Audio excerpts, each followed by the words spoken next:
ክራይስት ግሎሪ ዩኒቨርሲቲ የ60 ዓመት የማስተማር ልምድ ካለው አሜሪካን አገር ከሚገኘው IICM ዩኒቨርሲቲ ጋር አብሮ የሚሰራ ነው። የዩኒቨርሲቲ ተማሪዎቻችን በኤዥያና በአሜሪካ ሄደው ምርቃታቸውን እየፈጸሙ እንደሆነ ስንገልጽልዎት በታላቅ ደስታ ነው። ዩኒቨርሲቲያችን ስክሪኑ ስር በምታዩት 30 የትምህርት ዘርፎች በክርስቲያናዊ ካሪኩለም በቢኤ ዲግሪ፣ በማስተርስ፣ በዶክትራል PhD ፕሮግራም አስተምሮ ብቁ ያደርጋል።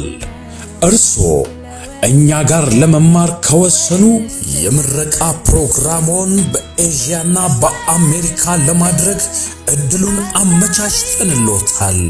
አድራሻችን ለቡ መብራት ኃይል ሳሙኤል ህንፃ ቢሮ ቁጥር 103 እና 118 ክራይስት ግሎሪ ዩኒቨርሲቲ